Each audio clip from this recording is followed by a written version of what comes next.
A main reason, no, the main reason why I play games about history is to learn about history, to see the forces at play, to see history from the point of view of the people that were there. Also, I am a visual learner. To me, seeing the factors of a certain event spread out in front of me on a board just really, really helps me to get a better sense. No topic should be ignored from history that deserves to be remembered, that deserves to be understood. I am an educator, and I think that the worst disservice you can do to history is to forget it. And again, games can be a way for us to remember history and keep it alive. Now, there are certain topics, such as slavery, for example, that if you say there is a game about it, many people will immediately, just because of that, feel uncomfortable, but that probably is people that still identify games as, mindless entertainment. They may not know that games are indeed a phenomenal pedagogical tool. Games are indeed a very serious thing, or at least they can be. This Guilty Land is one such game. This is a serious, hard look at the politics of slavery in America. So it is about slavery in the U.S. In the decades leading to the Civil War. It's a two-player game in which one side will play the role of justice, so the forces that oppose slavery, and the other side will play the role of oppression. So all of the political, economic, and cultural forces defending slavery. The designer, Tom Russell, he is a white guy, and as he said in an interview that also is included in the game, he's a white guy, middle-class white guy who makes games for a living. He's perfectly aware of his privilege, and he says this is not a game about the lived experiences of the slaves. That is not his story to tell. Although, if you can see from the cover, that clearly he's perfectly aware of the horror that went with slavery. But the politics of slavery in America, of course, were largely directed by white people, by white men specifically, with influences from other forces, mind you. But the core is those are the people that were in power. And so that may be a story for him to tell. Also, just the symbols, the definitions, they are not neutral. He clearly, giving you, as he does in the game, a nuance and complex and rich understanding of the struggles. He doesn't see the two sides as equal. Again, there are people these days that still talk about the Civil War as about the right of the states. Sure, but the rights to do what?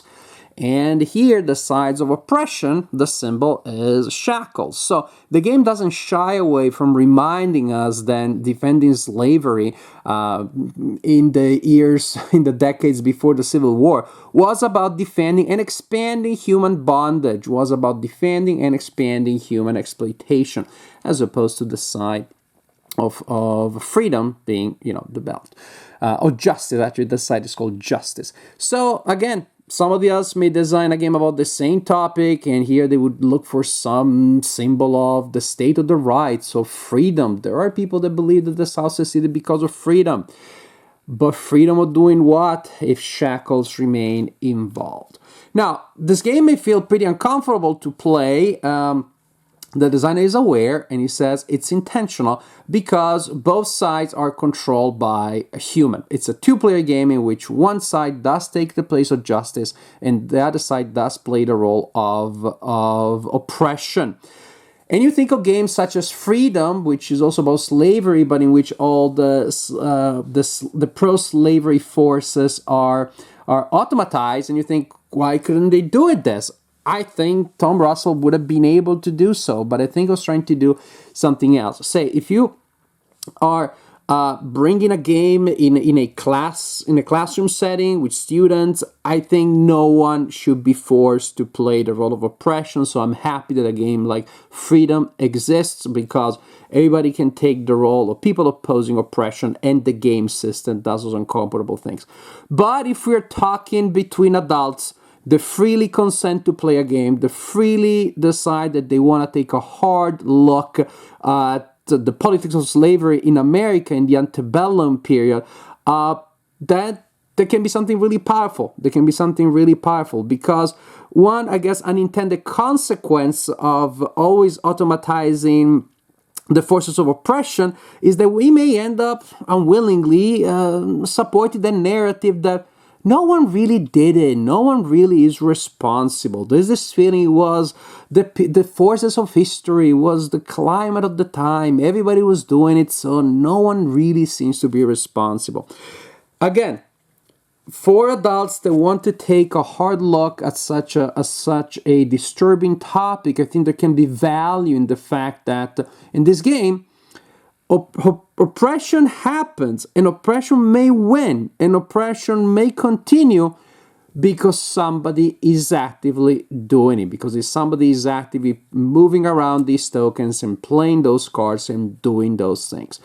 I think that re-injecting human agency into the making of oppression can have a value. And again, if this game makes you feel too uncomfortable, no one, luckily enough, has to play. But it's a powerful experience. Incidentally, I play the game solitaire, so two-handed, so I control both sides to the best of my possibilities as I play most of the games about history that I play.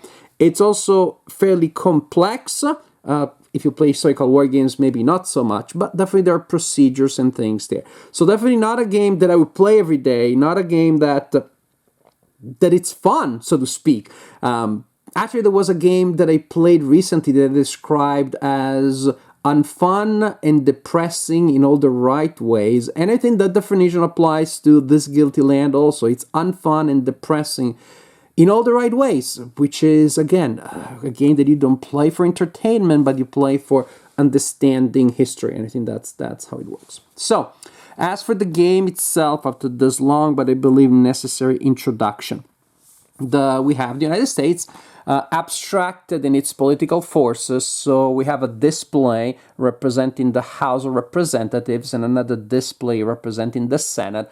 Tokens will indicate who controls the House, and there is a double-sided token there that moves back and forth. If it goes there and that side gets more momentum, it goes that way, and vice versa.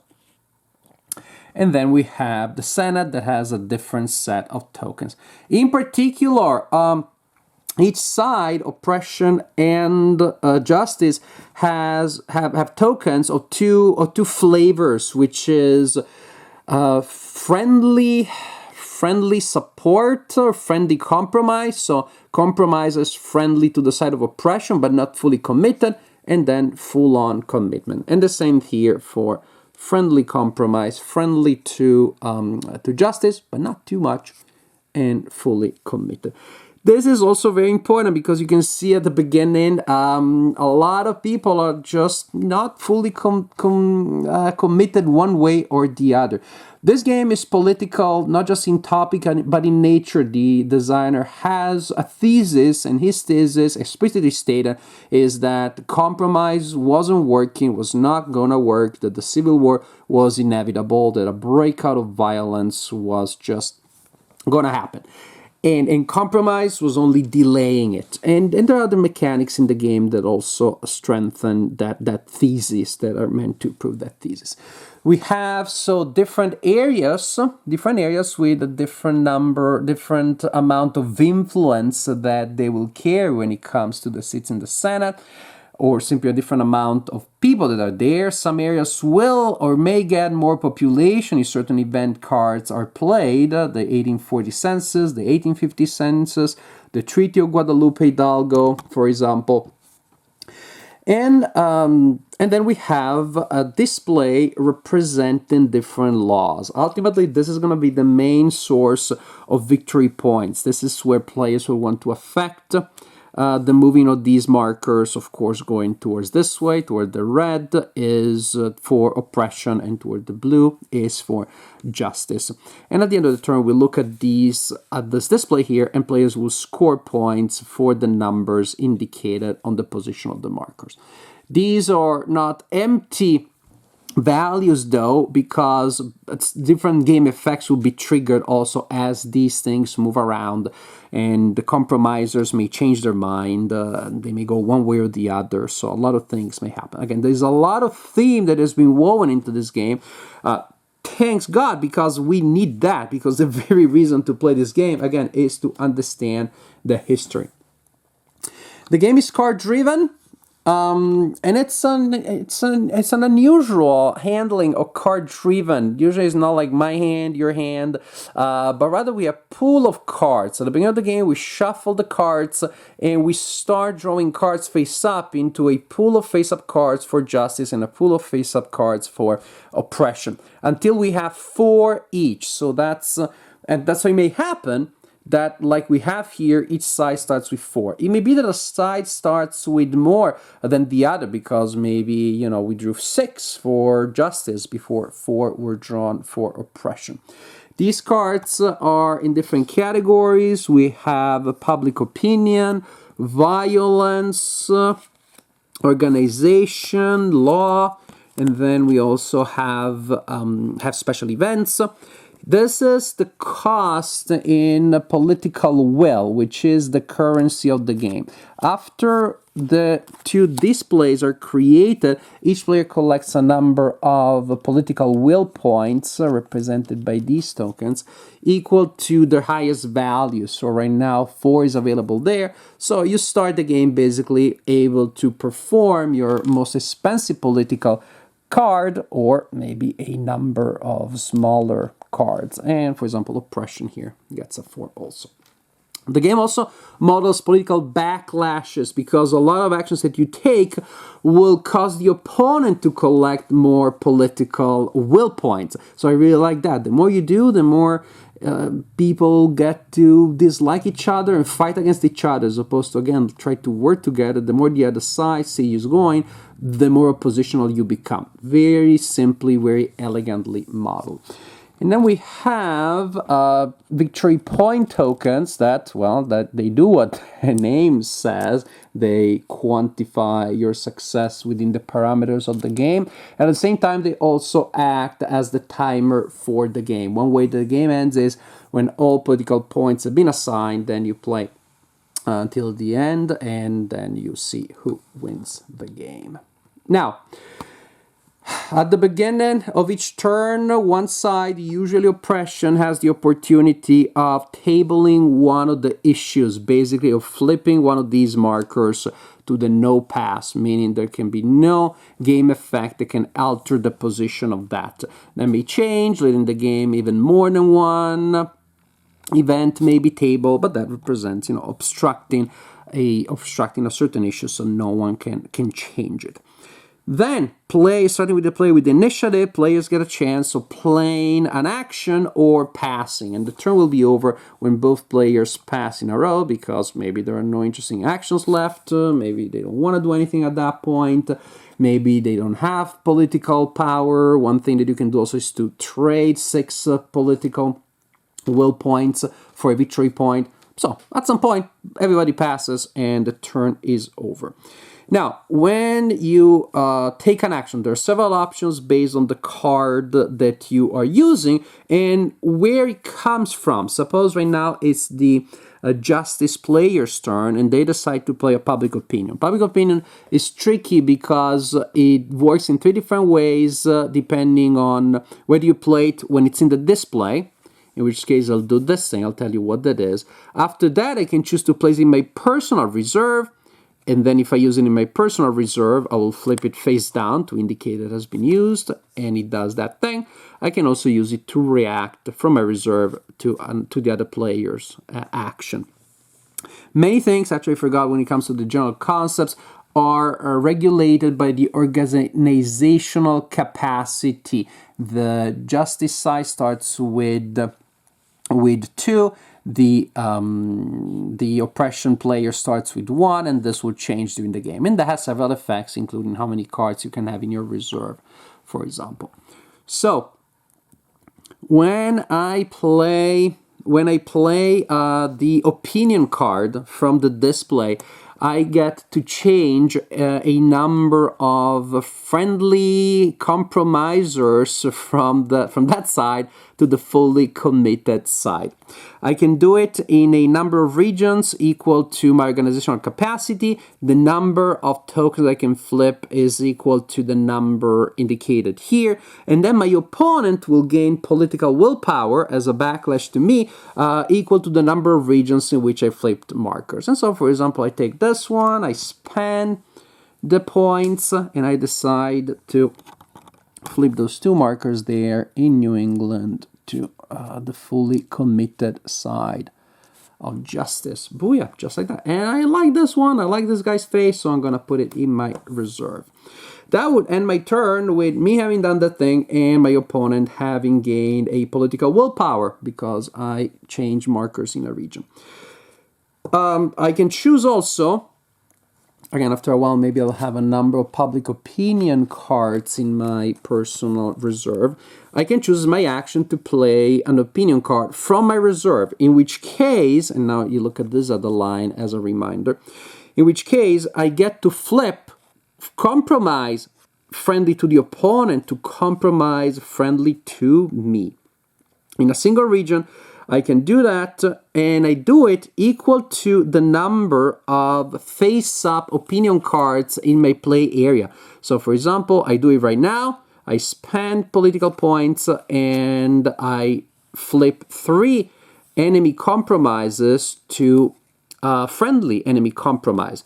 If I was to do it again, then it would be 2. If I was to do it again, there would be 1, the number of face-up opinion that you have. So it really models this idea that opinion has its own momentum, has its own lasting momentum. Basically, when you give a speech or when a narrative is published, there is a big impact that solidifies people in your own field, and then there may be a longer effect of people, the compromise or the other side that decide to come to your side, for example. Remember, there's a third line in the opinion cards, which is you can react. If you have an opinion card in your own reserve, you can use it by flipping it to prevent the flipping of markers from the other player's opinion card. Opinion is a very common action, and then we have special actions that must be your final action. If you take them, that's the last thing that you do in a round, which is another reason why, again, a round may end, although, I got all these political points. But I want to do, say, organization or violence, then I need to do it as my last thing. Organization can be very simple. You play it and you simply increase your organizational level. As simple as that. Well, there was one of oppression, so we would do this, but I think you get the idea. Or you can form a political party, which is, I'm not going to get into the details. I want to give you the general sense that create a new political party supporting your general justice or oppression beliefs will polarize opinions. So you will get to turn some undecided people into committed people on your own side, but also the remaining ones, they will become uncommitted but friendly to the other side. And victory points will be scored. So again, it can be very powerful, very powerful. Violence. Again, you can see the thinking of the designer, because violence is not a good card. It doesn't really do anything good for you. But once it's there, you get stuck with it, meaning you can just ignore it. It really simulates the looming violence in the air. You're just saying, that's not going to happen. Don't worry. It'll go away. If we just close our eyes, it'll go away. But it doesn't. And so a violence card that stays there simply clogs your personal area, reducing your chance of maybe getting better cards here. And so you're simply going to have to pay political will to get it away from there and put it in a reserve. So you pay to skip it, but now it's clogging your organizational section, your reserve, or you just play it, in which case you lose committed people and they turn into friendly, uncommitted markers. there are events, and those are pretty self-explanatory. As an event, which also as an action, which also must be your final action, you can remove some cards from your personal display, but not violence. I like that. You can't bypass those violent instinct. Once they're there, they are looking for an outlet. It's a very specific, again, thesis that the author has ingrained within the design. Law is the most complicated action in the game, but it's also super important because that's where a lot of victory points come from, a lot of effects come from, and ultimately the reason while you're flipping all of these markers, drawing it to your side and trying to get them committed and so on and so forth, is because you want to have the ability to pass laws to affect the government. And so the way it's done here is that when you to play a law card, first you need to check if you have majority at the house. If you don't, then that doesn't even pass. Also, trying to pass a law at the house will give 2 political will points to the opponent. Then it goes to the Senate, in which again you need to demonstrate that you have majority. However, in this case, you can play cards to take control temporarily of the undecided points that are friendly to the opponent. And if somebody's trying to do that to you, you may play a speech card to annul that. So there's a bit of uncertainty there, but ultimately it's more about building the right synergy and then finally getting there to perform that action, and that will allow you to pull the marker in the direction of one spot towards your side, with the exception of the ones that have been tabled. And that's most of it. Again, as you can see from cards, they can do so many different things. It can feel a little bit fiddly at the beginning. There's a lot going on. Yes, there were times in which I thought maybe I would have enjoyed 1 or 2 procedures to be a little more streamlined, but they aren't. And ultimately, again, I got a sobering, powerful look at such an important topic. So, as a game per se, again, is quote unquote, it's not elegant, precisely because there are so many different procedures for so many different things that historically work differently.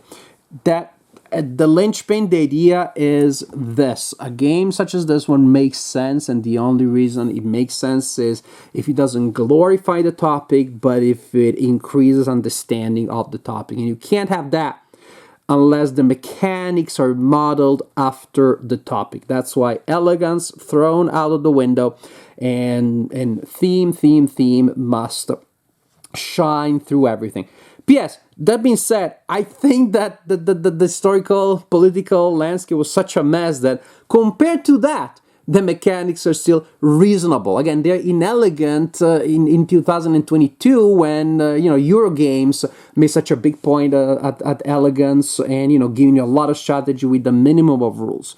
By that standards, of course, this is a lot less fiddly than a lot of word games that people used to play 20, 30, 40 years ago. Since I made a comparison with Eurogames, I used to play Puerto Rico. And I had no idea that those markers represented slaves. I had no idea. Since that was pointed out to me, I've never played the game again because I don't feel comfortable. Because that is a game that doesn't teach you anything really about history. It obfuscated. I thought I was, playing with colonists.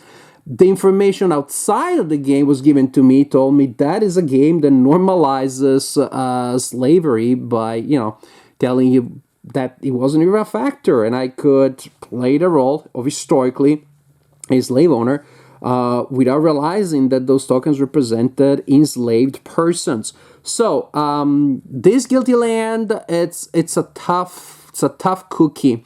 It's a tough mouthful to chew because again the procedures feel dry and feel abstract, and then the taste is pretty bitter.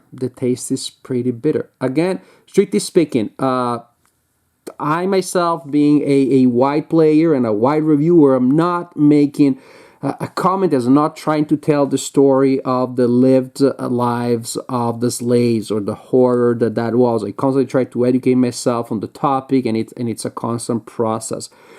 But I play many historical games, and I believe I can make an assessment again about these politics that were so largely directed by people that look like me in terms of pigmentation and facial features. It's again, it's a medium game in terms of mechanic. It's a heavy game, I find, in terms of the emotional commitment, the emotional experience that it gives you. But in that sense, it's very powerful. It's powerful precisely because of that. I don't remember being quite so moved and disturbed in all the right way, so to speak, by a game possibly ever, because it just forces you to look in the face at all of the rhetoric, at all of the maneuvering, at all the cold thinking that went into defending and expanding human bondage for the purpose of increasing power and wealth. And it also shows you how the other side is trying to do something different. At what odds and with what obstacles, and how hard it is when it should be so simple, it should be so obvious that this is wrong, but of course it wasn't obvious 200 years ago, and we're still struggling to this day with the consequence of those events. So you have a game that will take a while, just before the mechanics become natural, and hopefully the theme will never feel natural, will never feel comfortable. It's a game that gives you a powerful experience of history, and that's why, again, the parameters by which I'm describing it or judging it are completely different from what I usually say about games. This is not a game that is about fun.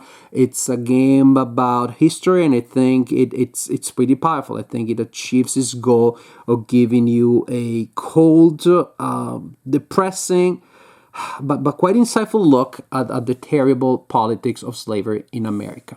And this is my assessment of This Guilty Land.